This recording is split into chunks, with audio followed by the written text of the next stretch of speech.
Hello and welcome to the Irish Goodbye podcast. Here we are in episode 4. Today we have Lucy Olivera with us. She's going to introduce herself shortly. But remember, here on the Irish Goodbye podcast, we talk to real people with real stories. Usually people have a change in their life somewhere, whether it's career or personal, and it's people who can impact you hopefully in some meaningful way. So Lucy, why don't you say hello to us? Hello, thank you so much for that warm introduction, Carl. So my name is Lucy Olivera, and I am the founder of BeThere. It's a AI digital concierge platform in which we're connecting travelers with with city experiences, but we're doing it in a way in which it's very locally influenced, so that travelers don't waste time going back and forth from different platforms to find what to do when they enter a new city. Right now, we're based out of Miami, but we're looking to expand to as many cities as possible. Excellent. So you didn't just decide one day to set up a company. What was the journey that's brought you here? Or where else have you worked? Yeah, so that's that's a long story, but I'll try to keep it as short as possible. It all started with just me as a young person. As when I was like in middle school, I always had like a knack for wanting to be an entrepreneur. I was actually part of this school that is like a micro society. So like around 1 p.m. every day, we would have to break out as middle schoolers and run our own little business. So for me, that was already like an exposure to business. I started my own business back then, like my own nonprofit. I went to the principal, talked to them. It was pretty cool, very interesting. So I always had it in me. But then as I grew older, I was very studious. So I was very into like school. And then when I finished school, I was supposed to, I'm talking college now, I'm fast forwarding quick. I wanted to become an optometrist. So I studied chemistry. And then once I finished, I go to my parents and I say, hey, I'm going to become a poker player, which is a very non-traditional thing to tell your Cuban parents. So they were, expecting. Well, they often go hand in hand, don't they? Optometry and poker. I mean, you see everyone does that, right? I guess if you put all the math together. So I pretty much went the unorthodox way, and I was like, okay, I'm going to become a poker player, break the news to my poor parents. They're like, what are you doing? Moved to Chicago, pursued that for about 6 years. So I was successful at poker, luckily. Started online, then gradually started playing at casinos, started playing home games. So it was a very interesting life path to take because you have a lot of autonomy. So it's very much like business. You control your own money, you control your own time. So you cry a lot and you celebrate a lot, just like in business. I'd say you learn a huge amount about people, especially playing poker. And people, yeah, because I'm a big people person. So I realized like already when I was in college that I was not going to be good in a lab studying. It didn't match my personality. So yeah, for me, that was like, okay, I got to find something else. So poker just went hand in hand, and I'm also very competitive. So it was like perfect to take that out of me. I played basketball growing up, so I needed to find an outlet to release that competitive side. And I think that poker really did that for me. I think my only view of those home games of poker is episodes of The Sopranos. So the home games are hilarious, actually. Like they're not very legal, but they are definitely a lot of fun. That's when you kind of know you've made it as a poker player once you're getting invited to the home games. Because in the beginning, you're just like grinding it out. Either you're grinding it out like online or you're grinding it out like at the casino, and it's like endless amount of hours that you're just like working and burning out. And then it's like a big magical door opens once like these people are like, oh, come to my home game, because it's like the worst players are there. So you're just like chasing what we call the fish or the whale, like the worst players. And then you're playing with them right there privately. There's like masseuses and there's like private chefs, and it's just like you're taking shots and like living like your best life. So it makes poker a lot less stressful and a lot more fun. Okay, how do you get from, I'm just picturing you in a room with Frank Sinatra now, so how do you get from there to running an AI concierge company? Yeah, so then like I told you, my life is like, I think I was created in a lab, so don't mind me. My life is very intricate and very interesting. So once I pretty much decided to retire from poker, it was a sad moment in my life. I don't want to get yappy right now, but my dad had passed away from COVID I'm in sorry. 2020, and I realized, oh man, like poker just wasn't giving me that satisfaction of, oh, like I'm giving something back, to the community. Like, yeah, I'm making money, yeah, I'm making quick cash, I'm traveling, it's really fun, but realizing that you lose a parent and like, or anyone that means a lot to you, really puts life into perspective. So I, at that moment, was like, okay, I want to take my earnings. I have a solid amount of earnings. Let me now focus on something that I can actually be passionate about, get back to the community. And that's where BeThere emerged. I kind of went the crazy route. I completely cold turkey quit poker, um, taught myself how to code, and moved to Colombia. Usually trips to Colombia are fun. Mine was like the most disciplined Colombia trip you can ever imagine. It was like For crazy anybody routine. watching, they'll know what disciplined Columbia trip means. Yeah, exactly. Like usually Colombia is like fun. For me, it was like waking up, cooking my breakfast, uh, cold shower, meditation, reading my book, uh, hitting the gym, and then coding the website for I BeThere, am like the seeing original. I'm seeing a pattern here though. When you reinvent yourself, you geographically do it too. Yeah, well, yeah, I think it was like I needed to get away from I live in Miami, so I'm based out of Miami. And then one thing with Miami is that it can be very distracting. Pretty much all my friends are here. Nobody works in Miami. I feel like nobody ever works in this city. It's just like a big joke. And I'm very serious when it comes to work. So I wanted to detach myself from Okay. everyone and no excuse of like, hey, why aren't you coming out for dinner? Or, hey, why come out for a drink? And I was like, hey, sorry, I'm in a different country. So it's like the best way to like avoid people. So yeah, and it's also an affordable country. Colombia is very cheap. So I went to Medellin, and it's like I found like the cheapest, nicest place. It was like $30 a day. So I made like, yeah, it was a nice apartment. Honestly, it worked out for me. Had a kitchen, had everything I needed. And yeah, I went into it. I started grinding. I knew I had a passion for people, like I was mentioning, and I knew that I wanted to do something in the hospitality business. And I also traveled a lot as a poker player. So I would find and encounter these problems that I'm solving now for BeThere, which is, hey, I'm in a new city and I'm just wasting so much time, like looking for what to do, or, oh, should I go to this tour? Should I do that one? So because of that, I was like, okay, I should create something like this. And I tested it out with Airbnbs after I built my MVP, managed to get inside 21 Airbnbs, worked out well. But like everything, when you're doing something alone, you need a team. You need people to help build you up. So then I put BeThere to rest for a little bit, and I transitioned into working for Meta, which is like another thing that shocks a lot of people. And what city did you couple that with? So with Meta, the thing was that I was always in poker around a lot of male influences, and almost all my mentors have been males, which I appreciate so much. I've learned so much about investing and how to like travel, great things, right? But I was looking for like I wanted a woman influence, right? Like somebody that I can kind of relate to. I was growing older at the time, so I was like, and I'm delving into business. So I was like, okay, how can I do this? So I went to my friend in Google and I go to him, hey, I need a mentor. He's like, I'll be your mentor. And I was like, no, I need a woman mentor. So then he was like, oh, I know the perfect person for you.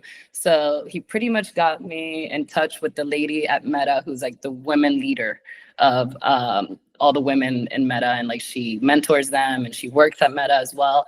And her and I met for about 3 months every Wednesday, and she was just giving me like the best advice. But then she like coached me and she's like, I want you to work for Meta. She's like, you got to apply. She's like, we want your type of personality, your type of wit here. And I was like flattered. I was like, what? I was like, people who go to like Stanford and like Harvard, like they can't even get into Meta. So I was like, no chance. I love that you show that. I love that you show that there's, and this is something in Like I always have a mentor, and I love to mentor. Yeah, You and I know each other well enough to of know. course. Yeah, and I love that. One of the things I always say is there's a highway in life that, high school leads to university, university leads to the corporate job leads to an easy retirement. Yeah. But there's on-ramps and off-ramps everywhere on that highway. And you don't always have to be on the highway just to get into that role. I'm a construction worker from Dublin. You're a poker player from Chicago, right? I'm like a Cuban girl, immigrant girl who would have never thought to even reach those heights. So it was very obviously it was unreal for me because when I did enter Meta, so I got in, I passed what I needed to pass, got in there, and I was around all these like type A personalities that are similar to how I am. So I was like, wow, like this is what the real world, like my fantasy world would look like, right? In a workplace. So I learned a ton. I was so thankful because honestly, she put me in front of a lot of powerful women in Meta as well. So she knew that I was like new to the corporate world. So she was like, hey, like talk to everybody, learn every avenue. And at that moment, I just realized that I needed to work for myself. Like it didn't matter whether it was Meta, Google, whatever. I needed to do my own thing because I just don't have it in me to like sit still. I like to build and create. So all I can think of at the moment while I was there was like BeThere. I was like, I gotta make BeThere happen some way, somehow. I love that. I know you told me this before, but please explain the meaning behind the name BeThere. So the reason I chose the name BeThere is because I don't want to like toot my horn, but I kind of feel like I'm good at picking names. I really try to like brainstorm because I didn't want to just give it like any like. I hate to bring it to you, Lucy. We have you on here because you're good. All right. we can I love pause that. with the it's humility. Like one of those rare talents. Like I would name my dogs, and I'm like, I gave the dog that really good name. So it's like one of the few things I like to toot my own horn about. So BeThere was all because I wanted people to be there in the moment. Like I wanted the app to not only demonstrate what it was doing through, the concierge side of things, but I wanted to also be kind of like a psychological thing of like, hey, I'm here in the moment. I'm traveling. I'm spending this vacation money, this vacation time. And I just want to be there. I don't want to like think about anything else. So that's where the whole concept of BeThere. Don't just go there, be there. Don't just go there, be there. Exactly. Yeah, that's like our slogan. Fabulous. Yeah, that's just concierge. Yeah. Well, look, you've given us a really nice sort of meandering path to kind of how you got to where you are. You've touched on the first question I was really going to put to you, which is what's the job that surprised most people? And I think playing poker is going to take most people by surprise there. For sure, yeah. Not normal. No, it's not the usual route. But when did you feel like you were not just showing up, that you were owning it? Like when was the first time you realized, right, I'm not just getting money together, I'm actually building something meaningful that's bigger than the paycheck, bigger than the moment? No, that's an amazing question. I think that a lot of people should look into that because I think that's the big pivotal point in your life, right? When you are like, oh, I'm doing it. Like this is it now. Like I have responsibilities. And I think for me, it was really when I was looked at as a leader, right? So I am the founder and I have co-founders. And I've always, poker's, like I told you, very autonomous. So you like don't have to really worry about other people. You're worried about yourself. It's kind of like a selfish sport. So with business, it's a little different. I was like, now I'm forming this team to like, create something, but everybody looks at you for the vision, right? And you have to lead by example. You have to, hold your integrity. And that's when I realized, wow, like this is serious. Like I need to really hone in on this and make sure that whatever I'm doing, I know everybody's looking. And that's when I woke up to the idea. And how did that I'm trying to find the best way of saying this, because I've had a similar moment where I went from being an individual contributor, and I still am, but now there's people who look to me to kind of like, what are we doing for this $8 million deal or whatever it happens to be? And that the numbers get bigger, but the responsibility grows with it, right? But so when did you sort of transition from, well, shit, I don't know, to being confident in the decision that you're making was at least, even if it's not right, it's at least in the right direction, you can pivot and tighten it as you go? Yeah. So when I realized that was because everything that could go wrong went right, if that makes any Yeah. sense. So I genuinely knew nothing about anything when I started BeThere, when it came to business at least. And for some reason, things just started falling in. Like I'm talking about like when I needed like lawyer advice, one of my friends would be like, hey, I can connect you to this lawyer. And like this lawyer would give me like free advice, like which usually cost a ton. Mhm. When I needed to figure out like insurance, it's like it was just like everything was falling into place in such a seamless way that I wasn't even trying. That's when I was like, wow, like this is working, like this is actually meant for me to do, because if not, I feel like nothing should be hard. Things should just come easily. If you're forcing something, it probably shouldn't be happening, right? So when I noticed how everything was just running so smoothly, I was like, okay, this is meant to do, like this is meant for me to do. And I just kept pushing forward, and that's how I pushed myself to this moment here. Can I challenge that a little bit?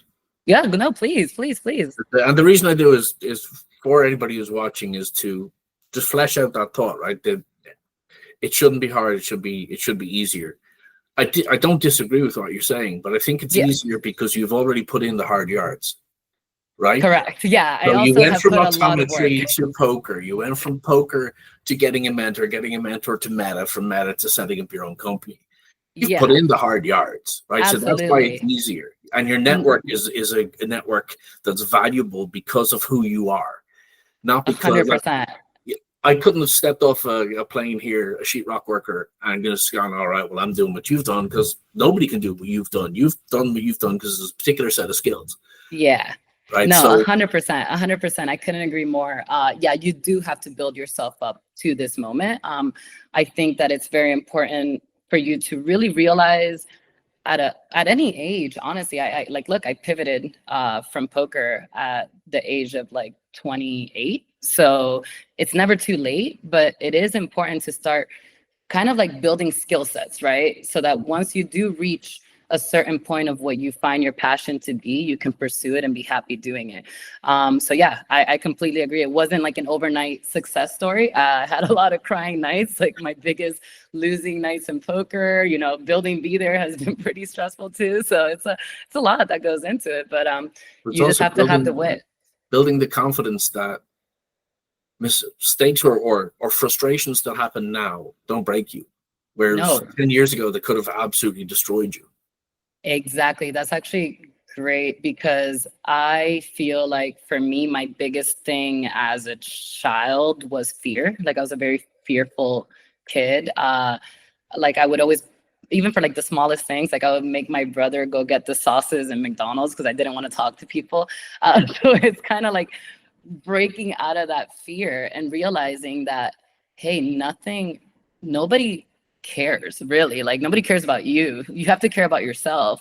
And we're here for such a short period of time that if you don't make the most out of it, it's just not even like, what are you doing? Right. So just do what makes you happy. Yeah, one of my mentors said to me once, you will stop worrying what people think about you when you realize how seldom they do think about you. Exactly. Yeah, I forgot. There's like one that they say that's like at 18, you think everybody's thinking about you.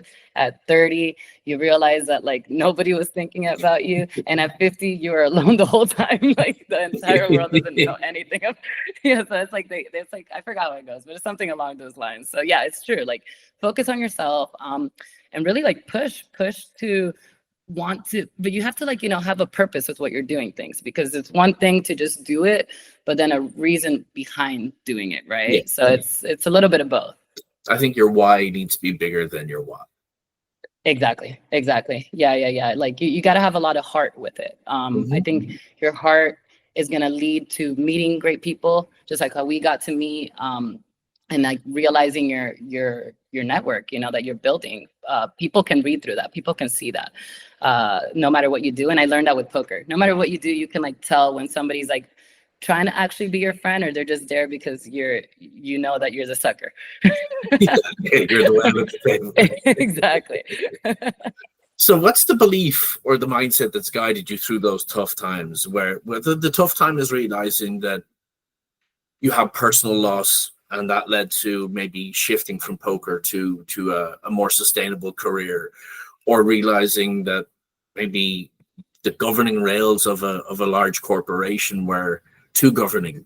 Or I don't want to put words in your mouth, but what's that mindset that's taken you as a thread through all of those moments? Yeah. So I've got to think a little bit about this one, but I got to say, it's got to be that I realized that, and it's kind of brutal, like the way it's a little extreme, but I like to think as in like the worst thing that could happen is that I could be dead, right? Like that is the worst thing. So that's what keeps me going every day, where I'm like, hey, like we get this opportunity. You know how many people don't get this opportunity due to sickness, due to, so many other life unfortunate events, but I get to do this, so I want to make the most out of it. And I think that's what gets me through it, where it's like, no matter what, I'm gonna keep pushing because I get this opportunity, and I don't want to let it slip. I've had a lot of regrets in the past, like where I know I could have pushed myself a little more and I didn't. So as you grow older, you learn from those times that you think, and I wouldn't say regrets, but you know what I mean? Kind of like, you're like, oh, I could have done a little better. I could have pushed myself a little more. And you kind of like reminisce on like moments in life that you're like, I wish I would have, and now Maybe you wouldn't be here if you did then. exactly. So that's another way I think of it. It's like the universe is always gonna lead you in the path in which you need to go to, no matter what. And there's a reason for it, and we don't know what it is. We're gonna have to find out at the end, right? So it's like, yeah. I interviewed my father last night. I had the joy of interviewing my father, which is something I look back in years with great pride and great emotion. But the first thing he opened up with as an 82-year-old man is it goes very quick, and the older you get, the quicker it goes. So stick that's to that what I'm mindset. yeah, it's like a blink of an eye, like when you come to see, you have the kids and you have the house, and like boom, and the next thing you know, you're like in a home. It's like, Well, I mean, I meet many people who aren't the main character in their own movie. I see that too, and it's like, I've had to come to terms with this, because I try to like influence people to wanting to be the main character in their own movie, but I've had to come to terms that some people are just meant to be workers, like they're meant to be told what to do, and they'll follow directions, and that's what they want to do in life. Since my father, a shepherd's no good without sheep. Yeah, no, like we need those people too. Like I think it's a balance of life. You need those that just want to be told what to do, and then you need the builders that are going to build and tell people what to do. And it there's a helps mixture of people. harmony. There's a, as I said, people who aren't the main character in the movie, and then there's, well, in Miami especially, just people who think they're the main character in everybody's movie. Yeah, Miami's a different world though. I don't think it's real. I think it's a simulation. I don't think it's a real place. No, it's a set. So look, as you've kind of weaved your way through, I'm going to go off the script there that we shared initially, or off the approved questions that I sent you. For sure. I'll just say, is there anything that sort of stood out to you that it's a lesson learned, whether it's the hard way, whether it's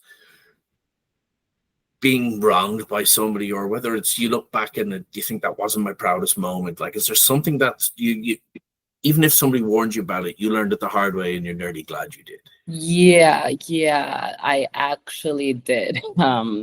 And it's not so grave. It's not such a bad thing, but it is something that stalled me for a while, and it kind of made me realize, like, what am I doing? And it was just the pride to tap into my network. Like I had a lot of pride as a poker player who was successful, who made money, who, having to ask for anything was never a thing for me. So I was always very prideful in that sense of like, I've always been able to do everything on my own, make everything happen as an independent, strong woman. So I wish that I would have learned this sooner, to be able to talk to my network, because these are the people that support you the most. These are the people that are around you, like, and especially the ones that want to see you succeed and want to see you do well. Like they're going to try to do their best to help you and elevate you. Something I learned way too late. And it took me a while to like bring, those walls down. And I would recommend to anyone who's building a business, who's, doing anything, like, tap into your network, talk to people that, you trust and that you love, because you never know who might be the one to help you out. Yeah. And to that point, look at the people who celebrate your victories without jealousy. They're your real friends. Yeah, know your real that's a support. big thing. That's a big thing. Yeah, because sometimes you think you're headed, towards the right direction, like to these outside sources, and then those are the first people who are going to stab you in the back, and you're just like limping there, trying to get up, and then it makes everything a lot harder. Absolutely. So what is the future of BeThere? So right now we are like building. So the future of BeThere is that I'm hoping that all of us have it on our phones in a matter of a year, so that we can test it out in Miami and then expand it to multiple cities. We already have a roadmap to the next cities that we want to go into, and just make everybody's life easier with travel. I want to make sure that we're experiencing the moment and not, feeling like we're completely out of whack by going through all these tabs that we have to deal with every single day. Absolutely. Absolutely. And I've seen it. And so for people who don't know what it is a concierge tool, right? Or at least Correct. that's one aspect of it. So why don't you give us a brief kind of So it kind of like advertisement? connects, yeah. Yeah. So there's the concierge aspect of it, which is like the guest and the concierge connect.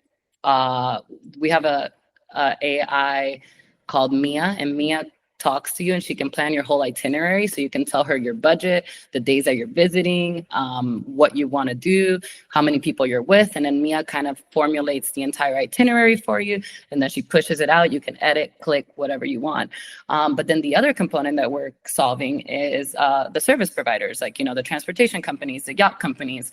They don't really have a lot of trusted platforms in which you get that communication to come in. So what we're doing here is that we're piecing it together, where we're like kind of like that Uber communication, where it's like, you're in a stranger's car, but that Uber is always going to like protect you if you lose your phone or something and contact the driver. So we're doing the same thing with like the yachts and the tour guides and everything that we're pretty much offering. Safety in that audit check all the way through your holiday.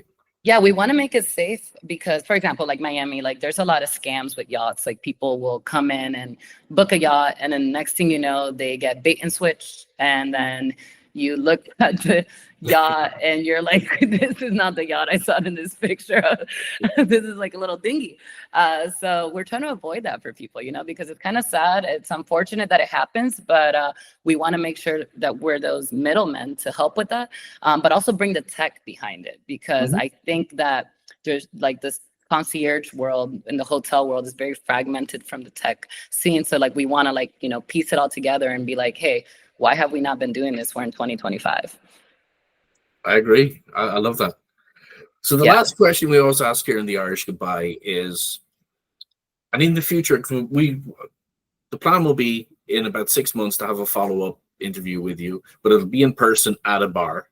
I love that. Yeah. So the whole mindset of the Irish Goodbye is, and we've been out enough times, that I do Irish goodbyes. If you were about to leave the bar, and you had a napkin in front of you and a pen, what is a bit of wisdom you're going to leave behind you for the person coming? Man, so I guess I'll leave them with one of my favorite quotes. Actually, it's one of my top quotes. And it's, what you seek seeks you. So that's what I would leave them with. What you're seeking is always going to find you. So keep pushing for it, because there's going to be something or some event that's going to lead you towards that. So I love that quote because I live by it, and I really think it's true. That's awesome. Yeah. Well, Lucy, thank you so much for spending some time with me today. And thank you so much for sharing your story and sharing your wisdom. I know you're a brilliantly talented person, and I'm glad everybody else is going to get to learn from you too. Absolutely. Thank you so much for your time. And I really appreciate it. And I hope that anything that I can help with, I'm here. Lucy Olivera. Thank you. Take care now. Bye-bye. Thank you. Bye-bye.